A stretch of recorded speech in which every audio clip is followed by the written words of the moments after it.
अस्सलाम वालेकुम। हाँ जी यूट्यूब वाले भराओ क्या हाल चाल है। उम्मीद है सारे भरा ठीक हो सन। असने भरावां ने शौक भी अच्छा जा रहा सी। मैं गुलाम मुस्तफा तुसी देखण लगे हो पुआंज पिजन चैनल। जी दोस्तों आज फिर भरावां की यैशी करा देनी है। यैशी समझते हो ना जनाब। बड़ा तगड़ा जोड़ा जनाब। सही है जोड़ियां वाले उन्होंने उड्डे डाए कबूतर जनाब। चेक करो झपरी जनाब माशाल्लाह। ए कबूतर चेक करो माशाल्लाह मनशा क्या जोड़ा लगे विच कोई जोड़े लगे ने कोई जोड़े कोनिए लगे। सही है जेड़े भरा जनाब ए भी जोड़ा लगे ए सामना जोड़ा। सही है डबल विकेट मादी तस्वीर वाली तो ए गोल्डन नार बड़े जोड़े लगे ने। कोई कबूतर उन्होंने उड्डे डाए ने। सही है कोई कबूतर उन्होंने उड्डे डाए ने। कोई ए भी जोड़ा लगे है ए जोड़ा ए भी जोड़ा लगे है। कबूतर माशाल्लाह ऐसी जात ना। सही है पकड़ के इस गल्ला नहीं शौक कराना कि जनाब ए हूँ ही लैके आए हैं ए हूँ ही थोड़ी देर ही हुई है। एली वाला कबूतर है ये नर है। ये हूँ कन्फर्म नहीं जोड़ा लगे या नहीं ए जोड़ा लगे है। सही है मैंने ऐसी चीज़ है ए मादी यार ऐसियां अखां पर। सही है बाकी जनाब मैं ज़्यादा गहराई विच को ना गया। सही है जोड़े विच कोई लगे ने कोई नहीं लगे। सही है अल्लाह बेहतर जानना है। जो कुछ है तुहाडियां अखां ने सामने तुहाडी गेम बड़ी परफेक्ट बन जासी माशाल्लाह। कबूतर चेक करो सारे। सही है थोड़ा और जूम करने हैं ताकि भरावां की क्लियर नज़र आवे। गोल्डन कबूतर ऐसा जनाब माशाल्लाह।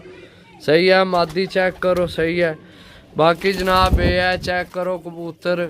सही है कोई भी चंद कबूतर उन्होंने उड्डे डाए भी न। सही है जेड़े भरा जनाब लैने होमन 30 कबूतर ने माशाल्लाह। चेक करो जनाब ए पीस चेक करो ए जेड़ा गया उड़ के मादी है मेरा ख्याल है अली ए कबूतर चेक करो माशाल्लाह। सही है 30 पीस ने इको एक गल है जनाब। यकीन करो भरावो यकीन करो अगर किसी को टापे का भी कबूतर लैन जाओ ना तो अजकल 500 ना उत्थे भी कबूतर को नहीं लभना पिया। टापे तय जेड़े टापे नहीं होने उत्थे भी 500 ना कबूतर को नहीं लभना पिया। 30 कबूतर ने जनाब। जिन्ना भरावां ये तो नहीं चैनल की सब्सक्राइब नहीं किया सब्सक्राइब करो ताकि असी जेड़ी वीडियो लगाइए अपने भरावां तक आसानी ना पहुँच सके।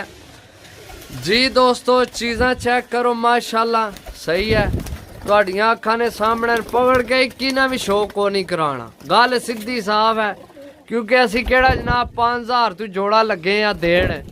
सही है कोई 5000 तू जोड़ा नहीं 2500 रुपये पर नहीं 2000 रुपये पर भी नहीं 1800 भी नहीं 1700 भी नहीं 1600 भी नहीं। और काफ़ी भरा सोच रहे हो सन 1500 और 1500 रुपये पर भी नहीं। जाओ यैशी करो जनाब जाओ यैशी करो। तुहानू अगर इस तरह ने कबूतर इस रेट दे जनाब किधर मिलन। गुलाम मुस्तफा मेरा नाम है ए मेरा पुआंज पिंड है मेरा पुआंज पिंड है। ज़िला मेरा गुजरात है तहसील मेरी सराय आलमगीर है ग्राम मेरा पुआंज है। अगर मेरे भरावो तुहानू इस रेट दे पूरे पाकिस्तान विच चैलेंज है मेरा ओरिजिनल झपरी झपरा नर भी है। किधर गया ओए चपरे ओए चपरा नर ओ पिछा बैठे ओ पिछे ओ दिसे ओ कोने विच। जी दोस्तों ऐरान कुन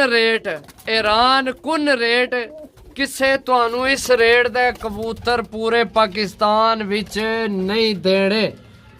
चेक करो जनाब ऐसी जात ऐसी चीज़ तुहाडे खुडे विच भी हो सकने ना होवे। भरावां की जिन्ना भरावां की डालना शौक है जोड़िया लेना शौक है। यह चीज़ां ऐसियां अंटीक यूनिक दिले की लगने वाली चीज़ां ने ऐसियां विच देसी ऐसे देसी कबूतर दोस्तों। कि तुहाडी सोच है कि तुहानू इस तरह ने कोई इस रेट का देसी, मैं फिर कह रहा ना कोई 2500 रुपये पर, ना कोई जनाब 2000 रुपये, ना ही 1500। काफ़ी भरा सोच रहे हो सन जनाब भाई 1500, लेकिन असी 1500 भी नहीं लाना। और यकीन करो विच 5-5 हज़ार ना कला कबूतर भी है। कितना? 5-5 हज़ार रुपये ना कला कबूतर भी है। लेकिन असी भरावां कोलू जायज़ प्रॉफिट लैके जनाब 30 कबूतर ने 100 रुपये पर पिछे मैल लैने ने, तो बाकी भरावां की चका छोड़ने ने। ए मादी चेक करो जनाब, ए ली। और बाकी छोड़ो यार, असी केड़ा इतने तुहाडे कोल पैसे लैन लगे हाँ जेड़े जनाब तुहानू असी कसमां कराना चाह के दईए। तुहाडियां अखां ने सामने कबूतर न, सही है। हर बंदे अपना नसीब लैना है। विच ऐसी ऐसी चीज़ है कि तुहानू तुहाडी तुसां जेल्लै पैसे खर्च करने ना, तुहाडे पैसे ज़ाया नहीं चले। ए मादी चेक करो माशाल्लाह। मैं दसना पिया आल पाकिस्तान विच इस रेट दे अगर तुहानू कोई कबूतर दिया मेरे भरावो, इतनी खुशी है, इतनी खुशी है कि छोड़ गल्लां दिओ तो मनु भी लैके दिओ, मनु भी लैके दिओ। अगर तुहानू इस रेट दा जेड़ा रेट मैं तुहानू दस्सण लिया, इस रेट दे अगर तुहानू कबूतर मिलन तो मनु भी लैके दिओ। ए मेरा ख्याल है जोड़ा लगे है शायद, या कुछ जोड़े लगे ने, कुछ जनाब विचों मनु पसंद नहीं सन, कट दिते ने, सही है। जेड़े मनु पसंद आए सन वो कबूतर मैं चुक के लै आया, सही है। किसी मजबूरी नहीं वजह तू भाई शौक खत्म किया। बाकी जनाब रेट नहीं गल की जाए, रेट अपने भरावां कोलू लैना है सिर्फ और सिर्फ रेट लैना है भरावां कोलू। कितना लेना चाहिए? 1350 रुपये पर। जी दोस्तों 3 पीस ने 1350 रुपये पर। अगर मेरे किसी भी भरा की समझ चाहन, जेड़ा भरा समझे कि भाई मुस्तफा भाई जैस प्रॉफिट दा जनाब वाकई कबूतर दे रहा है, तो ओ जनाब भरा मेरा राता कर सकना है। 30 कबूतर ने देने सारे कट्ठे ने। जे अगर कट्ठे ना दिते तो जनाब फिर विच 4-4 हज़ार ना तो 5-5 हज़ार ना भी जोड़ा है, 6-6 हज़ार ना भी है। वो फिर बाद नहीं गल है जेल्लै सेल ना होए, जेल्लै सेल ना होए फिर जनाब बाद नहीं गल है भी असी इन्हां ना के करना है, क्योंकि घर तो एक चवानी ना भी शौक नहीं। बाकी है खुडे जनाब बिल्कुल खालम खाली खुडा है। इतना पहला दूसरी गेम सी जोड़ियां वाली 25-2700 रुपये पर, वो जनाब हो गए सेल। तो ये गेम असी जोड़ियां वाली हुण आण के इत्थे छोड़ दी है। तो जेड़े भरा लैने होवन तो जनाब रबता कर सकना है। मेरा लगना साउंड सिस्टम खत्म खराब होने वाला है। बाकी चीज़ें ऐसियां कि जनाब माशाल्लाह कमाल है यार, कमाल। ओके ए गया अली आला कबूतर, ए गए अली आला कबूतर, ए मादी ए चीज़ां चस आलियां।